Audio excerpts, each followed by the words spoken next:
we will look at 3D resolution. This time the method we are using is not more. It's not more of blue triangle, but rather directional cosine. Directional cosine. Directional cosine is very simple. Said that if I have a resultant force F and I want to break this down into IJT, the S component of the resultant is F cos theta x. Directional cosine method. So even if you look at the method, you look at what is actually dominating here. Cos will be dominating because directional cosine. If you want the y or the j component, it is F cos theta y. Everything is cos theta because of the directional cosine method. Then the k or the z component is F cos theta what? Theta z. Where theta x is angle between x axis and the force. Theta y is the angle between y axis and force. Then lastly, theta z is the angle between the z axis and the force. As simple as that. So what we do here is we will tackle this problem. So let me go with this. So if I should start with which one should I start? I'm starting with F1. If you are lucky, you get all the angles, theta x, theta y, theta z. Sometimes they will give you two of the angles and you find the last one. If you are given two of the angles for you to find the last one, you use this formula: cos theta x squared plus cos theta y squared plus cos theta z squared is equals to 1. Is equals to 1. What this means is that cos theta x all squared plus cos theta y all squared plus cos theta z all squared should be equals to 1. That's what it means. So if they give you theta x, theta y, you should be able to find theta z. If they give you theta z, theta y, you should find theta x. If they give you theta x, theta z, you should be able to find theta y using this equation here, equation lambda. Alright, so now if I should take F1 and tackle with F1, if I should take F1 and just tackle with F1, this is what I will be getting. So F1, the Fx, the x component for F1 will be the F magnitude or resultant of F1, which is 60.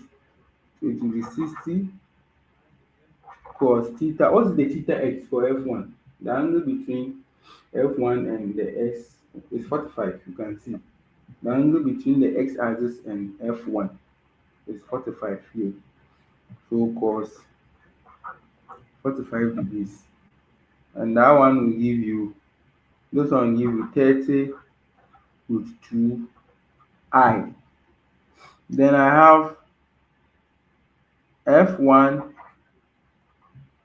J component or Y component. That one will be 60. It's no more sine o, cos, because directional cosine, everything is cos. Cos the angle between y axis and the force F1. Where is y axis? This is my y axis. This one here, y axis. And the force F1. The angle there is 60. You can see that 60. So cos 60 degrees. Cos 60 is half, which will make this one 30 J 30J. Then lastly, the force 1 component in terms of the z will be 60. Of course, the F1, the magnitude is 60, so of course it will be 60, 60, 60. Cos, cos, cos of the angle of inclination between the z axis and F1. The angle between the z axis and F1. Where is F1? What's the angle between the z-axis and f1? It wasn't given. The angle between the z-axis, this is the z-axis, this one, and f1. It wasn't given anywhere. This is f1. It wasn't given. So it means we will come to lambda equation here, the one I've taken with red black pen. We will come there. Since we have theta x, so we can say that here theta x was equals to 45 degrees. Here theta y was equals to theta y was equals to what? 60, right? But here we don't know theta what? We don't know theta z. We don't know theta z. So what will we do? What will we do? So we will put in the value. So we will get cos 45 squared plus cos theta y. Theta y is 60. So cos 60 squared plus what we don't know, cos theta z. That's what we don't know. Square is equals to 1. But nevertheless, we are finding theta z, not cos theta z. We are finding theta z. Cos 45 is with 2 on 2. I'm not having a calculator here. That's why I'm doing it instead. Cos 60 is half. So half squared plus cos theta z, that one to square is equals to 1. So this one, if you do it, you get 2 over 4 plus 1 over 4 plus cos theta z or cos square theta z. Yes, cos square theta z. So 2 over 4 plus 1 over 4 is 3 over 4. And this 1 minus 3 over 4, if you send the other one there, you get cos square theta z. What is 1 minus 3 over 4? It's 1 over 4. 1 minus 3 over 4 is 1 over 4, which is equals to cos square theta z. I want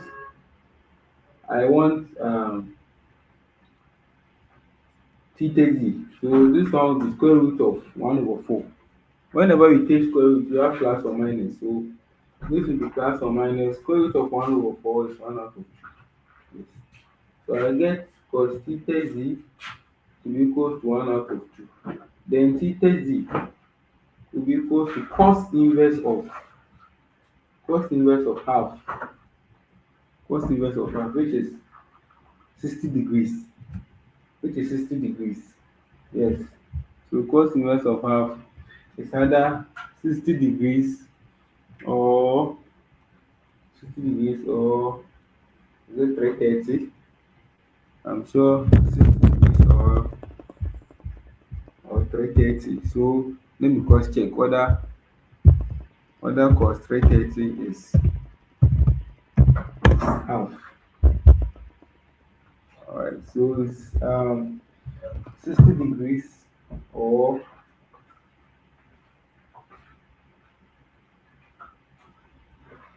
300 degrees. So if we should use the 60, so we will come and do what we call the analysis. Let's see whether 60. So we are saying between f1, this is f1, and z. This should be an angle greater than 60. This should be an angle greater than 60. So it means the 300, I'm not sure here should be 300. No, that's what my conscience is telling me. I'm not sure it should be 300. Let me try for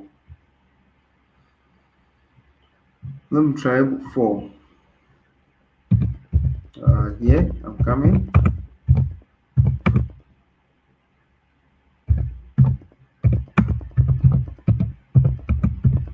I'm not having calculator, that's why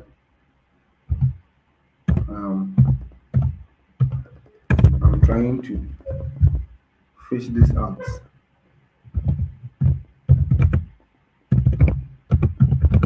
So angles, of course, that gives. So I want to find the cos inverse of half. I know that the first one is 60. That's what I know. And the other one, should it be 120? Yes, should be 120. Oh, let me check what's 120.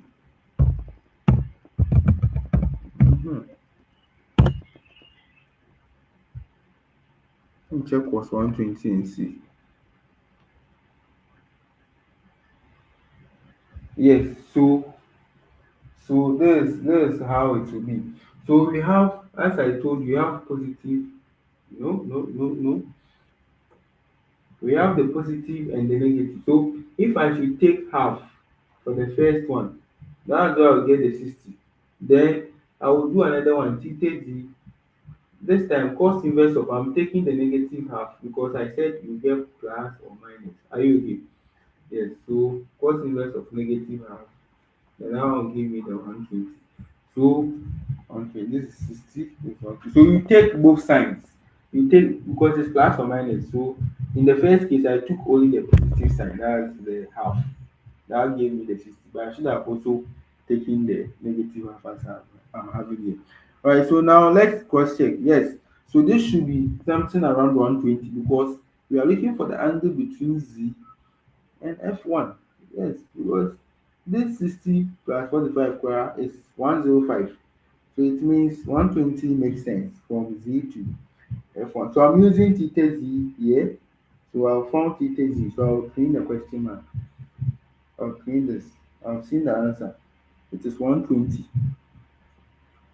120 degrees. So cos 120 degrees. So cos 120 is minus half, which will make uh 60 times minus half to be minus 30. And what is the component? The component is key. The component is key. Ladies and gentlemen, that's the end of F1. Let's come to F2. You see how simple and uh, enjoying it is. How simple and enjoyable it is. Sorry, how simple and enjoyable it is. So F2, if I should take F2 I can break it into S component, which is the I component. Where is F2? F2 is 100 newtons, so it will be 100 cos theta x. Theta x is the angle between the x axis and F2. That's it, between x axis and F2. That's 120. I know cos 120 is minus half, so straight away this will be minus 50 I, which means theta x was 120 degrees. Alright, then let's see. I've got to theta x because I don't know whether for the F2 too, I don't have any angle that I need to find. So that if there is an angle to be found, I will use this uh, property, the lambda equation. So F2y, that's the force 200 Newton, the J component or the Y component. It is given by 100 cos theta y, because I'm dealing with F2y, cos theta y. Theta y is the angle between the F2 and the Y axis. What is the angle? F2 and the Y axis. F2 Y axis. Yes, that's 45. That's here. This is the Y axis. This is F2, so 45. So this one will give me 50 root 2 J. So it means theta y was 45 degrees. Then lastly F2, the Z component will be 100 cos theta Z. This is the angle between Z and F2, and it is clear. It is 60. This is 60 here. The angle between Z and F2 is 60. So what is cos 60? Cos 60 is half.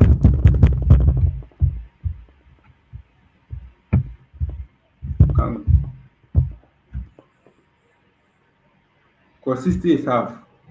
So if cos 60 is half, it means this one give me 50 k at, that's the Z component. It means theta Z was 60 degrees. Now, ladies and gentlemen, this will make our F2 in terms of ijk to be minus 50I plus 50 with 2j plus 50k at, all in our dear newtons. Then this will make F1 in terms of ijk to be what did I even get? 30 with 2, right? So with, so 30 with 2 I plus 30 J minus 30 K, all in newtons. So this is the F1 here. This 60 being broken. If it is broken down into IDK, 30 with 2 will go into the x direction. 30 newtons will go into the y direction, and negative 30 will go into the z direction. If F2, the force 100 newton, is broken down into IDK or XYZ, 50 will go into the x direction, but it will be going down. That's why it's negative. 50 root 2 will go into the positive y direction, and positive 50 will go into the positive z direction. Then so this is how we go about directional cosine. And what happens is that sometimes they will ask you to find the directional angles. For instance, they can ask you to find cos alpha. When you say alpha, alpha is the angle associated with the x component. This is the x component. And so let me put it here. Alpha angle associated with s component, beta angle associated with y component. If I say s component, I mean I hat. If I say y component, I mean j hat. Then gamma is the angle associated with z component. Then it means I mean k hat. So what it means is if they ask you to find the the cos the cosine of the angle associated with the s component or alpha, you say cos alpha is, what is the value of the I component or the s component? It's negative 50. Negative 50 over the magnitude of the force F2, which is square root of negative 50 squared plus 50 root 2 squared plus 50 squared. All this one taking square root. All this one taking square root. So the value that you get, then you use it to find alpha. So alpha will be cos inverse of this value. Yeah, you do the same thing to if it's for beta. Beta, it will be 50 root 2 over the magnitude, which is square root of negative 50 squared plus 50 root 2 squared plus 50 squared. If it is for gamma, the gamma 2, you come and take the z component, which is 50 divided by the magnitude in that order. So for instance, here too, if you want to find the angle associated with alpha, that is the x component, the angle the x component makes, it will be 30 root 2 over the magnitude, which is square root of 30 root 2 squared plus 30 squared plus minus 30 squared. Yes, so that's how we find that. We find the cos inverse of this expression here, cos inverse of that expression in the square bracket. That's what I've placed answer there. So if you get that, then you can find your alpha and all other parameters that you need. So that's the end of the second method in 3D force resolution. That's IGK. IGK. Yes. So in our next module or next lecture, we'll look at the last method, which I call the or coordinate or the lambda method. Coordinate or the lambda method. So we look at that one in our next lecture. So till then, stay safe. Stay safe. Thank you very much.